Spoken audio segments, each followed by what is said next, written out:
Olá, tudo bem? Beleza? Eu sou o professor Eduardo Lima e o Aprendi Mais Essa de hoje é sobre Semana de Arte Moderna. Eu estou até eufórico por essa aula, porque a Semana de Arte Moderna é um dos momentos mais importantes da minha vida pessoal, por exemplo, que foi daí que eu tive a ideia de correr atrás de arte, de cultura, de querer ser um professor, que no caso eu sou agora, e tudo, de uma forma geral, mudou na minha vida quando eu comecei a entender o que era essa Semana de Arte Moderna. E isso é muito importante para a minha vida e por isso eu passo aqui para você, por essa oportunidade de comunicação, muito mais do que uma simples aula concisa, objetiva, resumida e blá, da Semana de Arte Moderna. Eu passo aqui a emoção de a nossa verdadeira arte, do nosso modernismo, começo do século XX, e que fez com que a nossa literatura, a nossa pintura, tudo, e até o cinema mais para frente também, seja influenciada por esses pensadores, muito mais do que artistas, eles são pensadores, são filósofos, na minha humilde opinião. Então, é uma emoção, é um prazer, é uma honra apresentar essa aula de Semana de Arte Moderna para todos vocês que me assistem aqui pelo NEAF. Vamos lá. O que foi a Semana de 1922? A Semana de Arte Moderna de 1922 foi uma exposição de vários trabalhos artísticos lá no Teatro Municipal da cidade de São Paulo entre os dias 11 e 18 de fevereiro de 1922. São exposições de pinturas, de música, de pintura, de vários trabalhos artísticos, que eu vou falar de cada um aqui e tal. E essa semana ela foi muito mais do que uma semana de arte, mas muito mais do que alguma coisa que você vê no MASP, por exemplo. Isso aqui foi uma bomba, foi uma revolução, que na época não foi meio estranha, né, tal, mas depois se perpetuou na história da arte brasileira e de uma forma já na sociedade brasileira, né? Então ela é muito importante para nos entendermos enquanto brasileiros. Então vamos lá. Quebra do padrão artístico. Influenciados por movimentos como o cubismo e o futurismo, intelectuais e artistas brasileiros romperam com os padrões acadêmicos da arte no país ao realizar a Semana de 1922.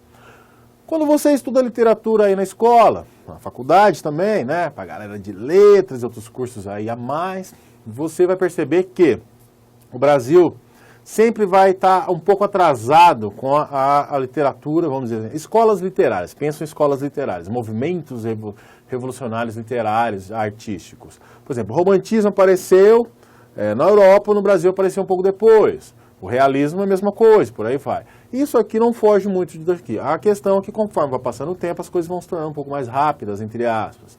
E essa influência do cubismo e do futurismo, por exemplo, ela vai ser muito forte, porque a desconstrução do padrão artístico clássico, por exemplo, você pegar uma pintura e você pintar exatamente uma mulher, uma bela, uma jovem, e só que com o cubismo, por exemplo, de Picasso, ele vai desconstruir isso, porque ele vai fazer com que há novas perspectivas, né? Várias perspectivas colocadas dentro de um quadro só, dentro de uma imagem, dentro de uma visão panorâmica. E isso, de uma forma geral, acontece na Semana de Arte Moderna, porque ela desconstrói toda a arte de uma forma geral, em todos os seus ramos, literatura, pintura e por aí vai. Então, ela é revolucionária nesse sentido. A arte modernista do século XX, ela é revolucionária pela sua desconstrução. E a literatura, por exemplo, é muito importante você ver, falar de temas que não se falavam. É lógico que tudo isso começou lá no romantismo, né? Quando começa a ter uma apropriação da cultura brasileira, falar do indie, blá, blá, blá. Mas o modernismo é a coisa mais forte, vamos dizer assim. Não que o romantismo não tenha sua importância, muito pelo contrário, é muito importante. Mas aqui nós temos um grande aspecto social crítico da realidade brasileira através da desconstrução artística. Vou falar de alguns artistas, né, da Semana de 22, né? Eu não vou comentar todos, porque senão daria uma aula de 50 horas. Mas só vou falar de alguns, vamos lá. Anita Malfatti, ela era pintora, o Di Cavalcanti, pintor, né? O Vicente, o Inácio, o John Grass, o Alberto Martins, o Oswaldo, o Victor Brecheret, Brecheret, né? E Delgardo, e William, escultor também. Então essa galera da artes plásticas, você vê alguns nomes marcantes aqui, né? Então essa galera da artes plásticas. Temos na música também Heitor Villa-Lobos, Guiomar Novaes, Frutuoso Viana, Hernani Braga, e na arquitetura, né, Antônio Garcia Moyar e o George Pritzelbel. Eu não sei falar esse nome, você vai me desculpar. Então, essa galera, de uma forma geral, são a galera que participou aí da Semana de Arte Moderna de 22. Na literatura também, né, estava esquecendo, tem mais aqui. Aí tem esse povo que nem tem tanta importância, olha a ironia, esses caras são sensacionais. Mário de Andrade, Oswaldo, Millet, Plínio, Minogue de Opíquia, Ronald de Carvalho, o Álvaro Pereira, e também outras áreas, o Eugênio Álvaro Moreira, atriz e diretora de teatro. Também houve uma grande ebulição de várias artes ligadas nessa semana que trouxe aí em 1922. O que significa essa arte moderna que a semana nos traz? Vamos lá.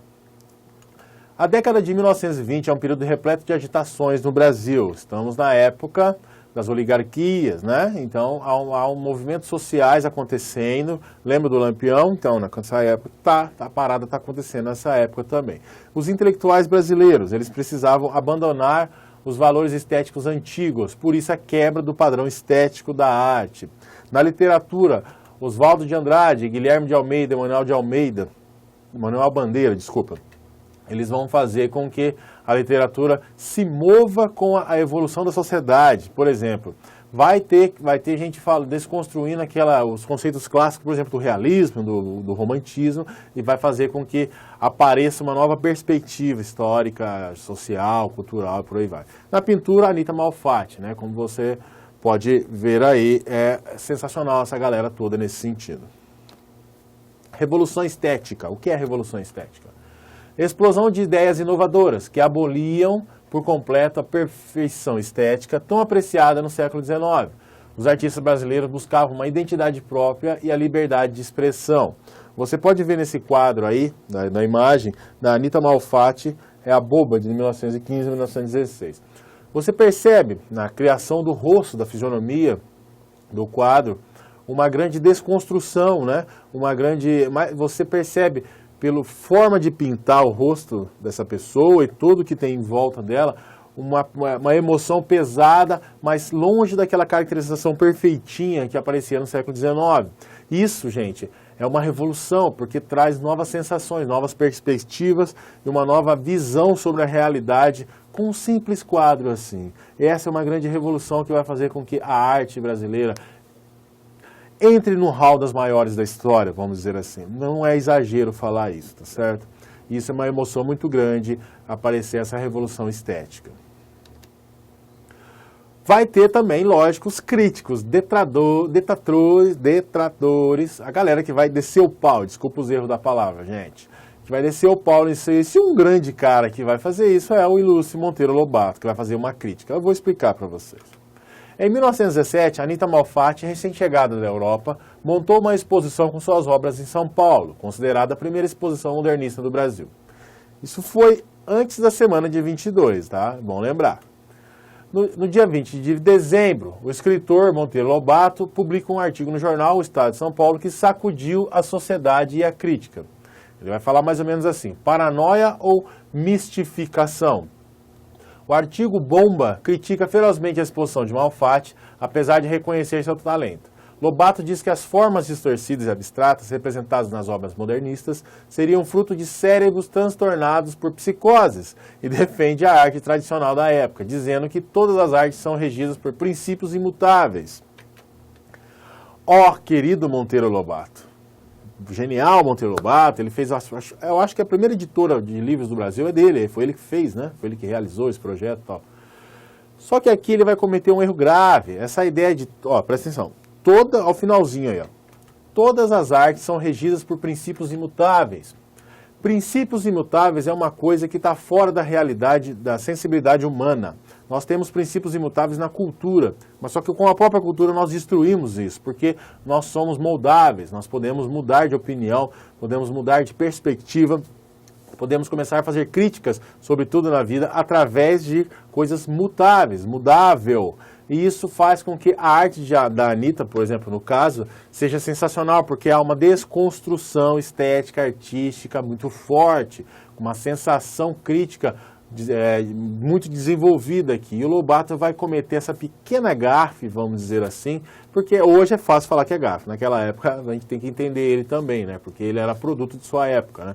É muito fácil a gente falar sobre uma época diferente da nossa, porque a gente não está vivendo ela. Então a gente tem que primeiro entender essa época. Mas depois a história mostrou que o Lobato não estava com tanta razão assim, vamos dizer assim, de uma forma mais educada, né? Então por isso ele fez a sua crítica. Mas também é importante, né, ver a realidade da época e fazer essas comparações. Quem que banca essa semana de 22? A oligarquia paulista, lógico, os fazendeiros, o café, a galera que montou a Avenida Paulista lá no comecinho dela. No período das oligarquias na República Velha, a oligarquia paulista tinha interesse em tornar São Paulo uma referência em criação cultural, posto que era ocupado pelo Rio de Janeiro. O início da efervescência paulista passou a se contrapor ao conservadorismo carioca. Imagina um bando de fazendeiro com uma mentalidade caipira, que tinha suas fazendas no interior, no Paraná e por aí vai, principalmente no interior de São Paulo, só que eles tinham seus casarões lá na Avenida Paulista. A Paulista não era como ela é hoje, tá? E esses caras estavam falando, começou a criar-se uma ideia de que São Paulo é a grande São Paulo, é mais ou menos essa ideia preconceituosa que alguns paulistanos têm, né, de que eles vivem na maior cidade do Brasil, é a maior cidade do Brasil, mas não é a única. Vamos deixar isso claro. Aqui eles vão fazer com que, eles vão bancar essa semana de 22 como um grande símbolo dessa força, dessa efervescência que eles querem que São Paulo seja maior do que o Rio de Janeiro. Eles acabam, entre aspas, ajudando a formar essa ideia, sim, mas eles vão fazer isso sem saber, até contra eles mesmos, de uma forma geral, no sentido filosófico da coisa. Então, esse conservadorismo carioca ele vai se manter e isso vai proporcionar a revolução que eu já falei, estou falando e batendo direto. Então, quem banca isso são os fazendeiros, tá? Até o primeiro presidente aí, o presidente Moraes, né? Ele era o primeiro presidente depois dos militares, né, da República da Espada. Ele é o primeiro presidente civil, ele fazia parte dessa galera toda, como você pode ver na foto aí. Uma semana em 3 dias. Em cada dia, as apresentações foram divididas por tema. Dia 13, pintura e escultura, dia 15, literatura, 17, música. Ironicamente, alguns dos nomes mais importantes do modernismo não estiveram presentes na semana. É o caso de Tarsila de Amaral, provavelmente a pintora mais conhecida do movimento, que estava em Paris, e Manuel de Bandeira, que ficou doente e faltou a declamação do seu próprio poema Os Sapos no dia seguinte. A semana é porque, gente, fazer a semana de arte hoje em dia é muito simples, é muito fácil, tem gente organizando, tem aquela galera toda, naquela época não se tinha isso. Então, a semana só durou 3 dias, vamos dizer assim, mas foi uma bomba de uma forma geral. O público gostou? Não curtiu muito não. Toda aquela modernidade não agradou o público. As pinturas e esculturas de formas estranhas fizeram os visitantes se perguntarem se os quadros estavam pendurados da maneira certa. Sensacional isso. Só com o tempo a semana só foi adquirir sua real importância. Os movimentos modernistas continuam a expandir-se por divulgações através da revista Antropofágica, da revista Claxon e também pelos seguintes movimentos. O Movimento Pau-Brasil, o grupo da ANTA, Verde Amarelismo e pelo movimento antropofágico, ou seja, ecoou na história da arte, da literatura e tal. Essa revista Claxon, ela é sensacional, como você pode ver na imagem, os 9 números dela, e traz uma estética cultural dentro dessa quebra de paradigma, quebra de padrão estético, artístico, de uma sensacional. Então são esses o exemplo, tá? O público não gostou, mas com o tempo isso se perpetuou, né, com a nossa história. Resumo da aula de hoje. O que foi a semana de 1922? Foi uma exposição de arte contestadora. Quebra do padrão artístico, modernismo destruindo a arte vigente, ou seja, a influência do século XIX. A arte moderna, década de 20, mudanças e desestruturação. A década de 20 vai proporcionar isso e a Semana de Arte Moderna de 22 é um dos exemplos, dos símbolos dessa década. Revolução estética, identidade própria e liberdade de expressão. De uma forma geral, a revolução estética ela aparece como sentido de liberdade, vamos dizer assim. Oligarquia Paulista banca a semana. República Velha ela vai bancar isso pensando, né, em São Paulo como o ideal a ser seguido para superar o conservadorismo carioca da arte deles. A semana vai durar 3 dias, como eu já falei. O público não gostou, lógico. Não entendimento e apenas com o tempo se propaga a influência da semana. E o Monteiro Lobato é sua crítica, né, que ele vai falar e tal, que é muito importante você entender que ele segue o pensamento da época.